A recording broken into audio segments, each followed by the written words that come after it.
আমার IELTS journey actually শুরু হয়েছিল যখন আমি কলেজে ছিলাম। তো আমি ছিলাম নটরডেম কলেজে, এবং সেখানে যেহেতু একটা মিশনারি কলেজ, প্রায় সময় বাইরে থেকে অনেক ডেলিগেশন আসতো। তো একবার আমার মনে আছে যে হার্ভার্ড ইউনিভার্সিটি একটা ডেলিগেশন আসে, যারা হার্ভার্ডের অ্যালামনাই, ওখানকার টিচার, ওখানকার স্টুডেন্ট, একটা আমেরিকান ডেলিগেশন আসে, এবং ওনারা আমাদের ক্লাসে খুব সুন্দর কিছু কথা বলেন। তো তার মধ্যে আমার খুব ভালো লাগে, আমি প্রথমবার জানতে পারি যে আমি একজন বাংলাদেশি স্টুডেন্ট হয়ে আমেরিকায় পড়াশোনা করতে যেতে পারি। মানে আমেরিকায় পড়াশোনা করতে যাব বা একটা খুব ফার্স্ট ওয়ার্ল্ড কান্ট্রিতে পড়াশোনা করতে যাব, ব্যাপারটা আমাদের কাছে তখন একটা স্বপ্নের মতন ছিল।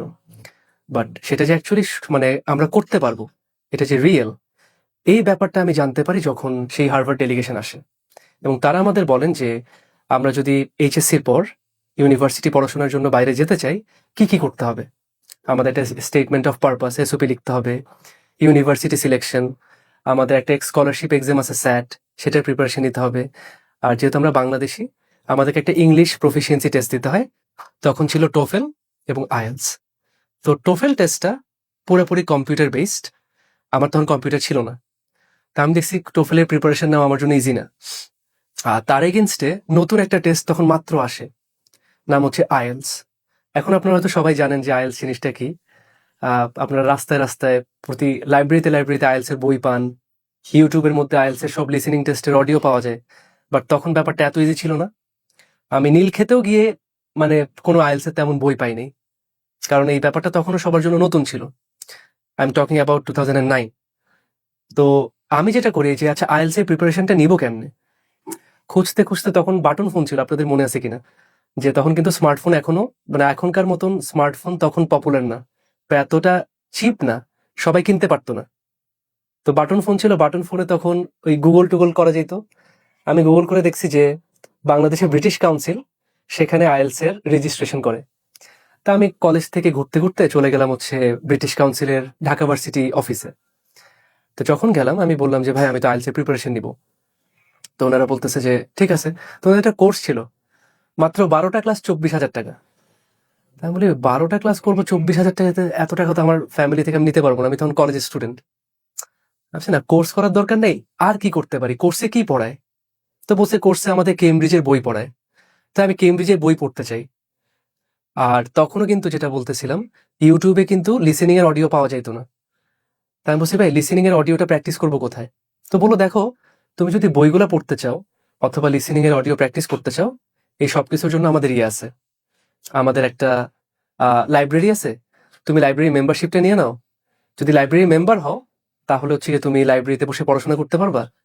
আর হচ্ছে গিয়ে তুমি লাইব্রেরিতে ইয়া করতে পারবা, ওখানেই কম্পিউটার আছে, কম্পিউটারে বসে তোমরা ইয়া করতে পারবা। তাই আমি বলছি, আচ্ছা ঠিক আছে। তো আমি 1,000 টাকায় আমার মনে আছে 1 বছরের মেম্বারশিপ নিছি।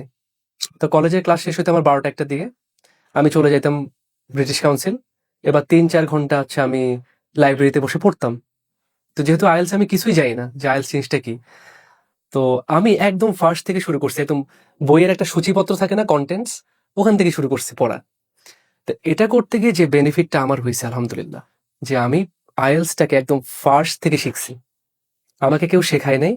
আইএলস জিনিসটাকে ফার্স্ট থেকে আমি খুঁটিনাটি বুঝে বুঝে আমি সামনে আগাইছি। তো যে কারণে আমার মনে হয়েছে যে আমার আইএলস এর বেসিকটা অনেক স্ট্রং হয়েছে।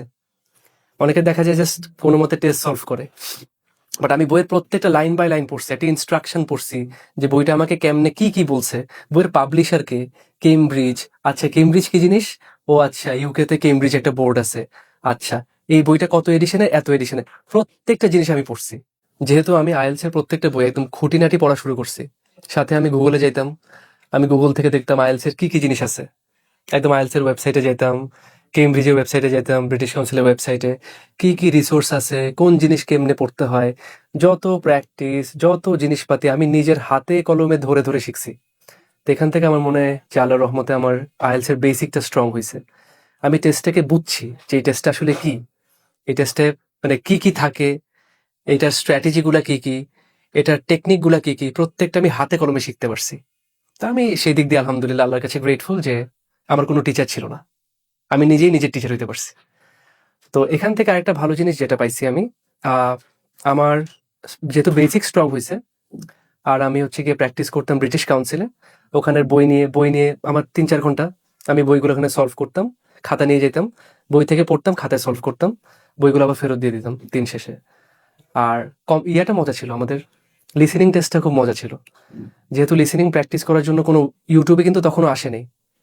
আজকে যেমন আইএলসের প্রত্যেকটা বইয়ের লিসেনিং এর অডিওগুলা আমাদের ইউটিউবে পাওয়া যায়, তখন কিন্তু সবকিছু ছিল ওদের কম্পিউটারে। তা আমি কম্পিউটারে বসার জন্য আমার সিরিয়াল ধরা লাগতো। দেখা যেত এক একটা কম্পিউটারে 5-6 জন সিরিয়াল, প্রত্যেকে 1 ঘন্টা করে টাইম পায়। তা আমার যেটা করতে হতো যে আমি সকালবেলা গিয়ে নামটা সাবমিট করতাম যে আমি আসছি। দেখতাম আমার আগে আরো 2 জন আছে, তোরা 1 ঘন্টা করে 2 ঘন্টা শেষ করার পর তারপর আমার সিরিয়াল আসতো। তা আমি 1 ঘন্টা প্র্যাকটিস করতে পারতাম। আজকে যেমন আমাদের সবার কম্পিউটার আছে, আমরা যেটা করি কম্পিউটার 24 ঘন্টার মধ্যে 1 ঘন্টাও কাজের জন্য ইউজ করি না। আমরা অনেকেই হয়তো জাস্ট ইউটিউব দেখি, একটা ভিডিও দেখি, সোশ্যাল মিডিয়া ব্রাউজ করি, স্ক্রলিং করি বসে বসে, এটাকে কাজের মতন কাজে লাগাই না।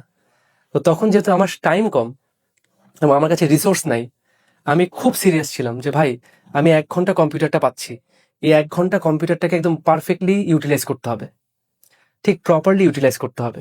আমি ওই 1 ঘন্টা 2টা লিসেনিং টেস্ট সলভ করতে পারতাম, 2টা লিসেনিং টেস্ট খুব ভালো মতন করতাম। সেটাই হচ্ছে আমার মানে ফাউন্ডেশন। 2-3 মাস প্রিপারেশন নিলাম, পরীক্ষা দিলাম, ফার্স্ট বারে আমার স্কোর আসছে 8। এবং তখনকার সময় 2009-10 সালে ব্যান্ড 8 স্কোর একটা খুব লুক্রেটিভ স্কোর ছিল। তো অনেক টিচারেরও ব্যান্ড 8 ছিল না, আইএলস এর ব্যান্ড 8 স্কোর। তো আলহামদুলিল্লাহ এই স্কোরটা পাওয়ার পর তো আমি খুব খুশি। তো এরপর আমি কলেজে পরীক্ষা দিলাম, এইচএসসি পরীক্ষা আসলো, এইচএসসি পরীক্ষাও দিলাম। এইচএসসিতে আমার জিপিএ 5 আসছে, এসএসসিতেও আমার গোল্ডেন ছিল। আমি ইউনিভার্সিটি অ্যাপ্লিকেশন শুরু করছি। তো আমার মনে আছে আমি আমেরিকা এবং কানাডা 2টা দেশে বেশ কিছু ইউনিভার্সিটিতে আমি অ্যাপ্লাই করছি। পাশাপাশি আমি স্যাট টেস্টটাও দিছিলাম। বলতেছিলাম যে স্যাট হচ্ছে একটা স্কলারশিপ এক্সাম, বাংলাদেশ থেকে যারা ফ্রিতে পড়াশোনা করতে চায়, ফুল স্কলারশিপে পড়াশোনা করতে চায়, তো ফুল ফান্ডেড স্কলারশিপের জন্য আন্ডার গ্র্যাজুয়েট অথবা ব্যাচেলর্সে স্যাট হচ্ছে কি একটা এক্সাম যেটা আমেরিকা এবং কানাডা অ্যাকসেপ্ট করে। তো আমি স্যাটের প্রিপারেশন নিয়েছিলাম। স্যাটে আবার ম্যাথ আর ইংলিশ, সাথে আরেকটা ছিল অ্যানালিটিক্যাল। 3টা স্কিল ছিল, ম্যাথ, ইংলিশ, অ্যানালিটিক্যাল। তো 3টা স্কিল আমি এটাও আবার সেলফ প্রিপারেশন, বাসায় বসে বসে সলভ করছি। তো স্যাটে আমার স্কোর ছিল ভালো, 2400-র মধ্যে 2190। আর আইএলসে ব্যান্ড 8। আমি আমেরিকাতে অ্যাপ্লাই করলাম, কানাডাতে অ্যাপ্লাই করলাম। কানাডাতে আমি অ্যাকসেপ্টেড হয়েছি 2টি ইউনিভার্সিটি, একটা হচ্ছে ম্যাকগিল আর একটা হচ্ছে ইউনিভার্সিটি অফ উইন্ডসর। কানাডা 2টা খুব প্রেস্টিজিয়াস ইউনিভার্সিটি। আর আমেরিকাতে আমি হচ্ছে মিনেসোটা স্টেট ইউনিভার্সিটি, আর এটা ছিল হচ্ছে আপনার সেন্ট্রাল মিশিগান ইউনিভার্সিটি। বাট আল্লাহর অশেষ রহমত, আল্লাহর ইচ্ছা, আল্লাহর প্ল্যান, আমি ঢাকা ইউনিভার্সিটিতে যখন এক্সাম দিলাম, আমি আশা করি নাই ঢাকা ইউনিভার্সিটি আমি পাশও করতে পারবো। একদম সত্যি কথা, আমি আশা করি নাই ঢাকা ভার্সিটি মানে অ্যাডমিশন টেস্টে আমি পাশ করতে পারবো। সেখানে আল্লাহ আমাকে ঢাকা ভার্সিটিতে 1 লাখ পরীক্ষার্থীর মধ্যে আমার মেরিট পজিশন ছিল 39th। মানে আমি পাশ তো পাশ করছি, আমি 1 লাখের মধ্যে 39th হয়েছে আমার মেরিট পজিশন। তো এরপর ফ্যামিলি বলছে যে তোমার তো তাহলে বাইরে যাওয়ার দরকার নাই, কারণ বাইরে গেলে তুমি স্কলারশিপ পাইছো, তো থাকা খাওয়া তো খরচ আছে, তুমি একটা কাজ করো, তুমি দেশেই থাকো, তুমি দেশে থাকো, তুমি ঢাকা ভার্সিটিতে চান্স পাইছো, তুমি এখানেই পড়াশোনা কন্টিনিউ করো। তো পরে আমি যেটা করলাম, আমি ঢাকা ভার্সিটি পড়াশোনা শুরু করছি। বাট ওই যে আমি আইএলস এর একটা মজা পেয়ে গেছি, বা বাইরে যাওয়ার আমার একটা স্বপ্ন ছিল, আমি করলাম কি টিচার হিসেবে কাজ করা শুরু করলাম।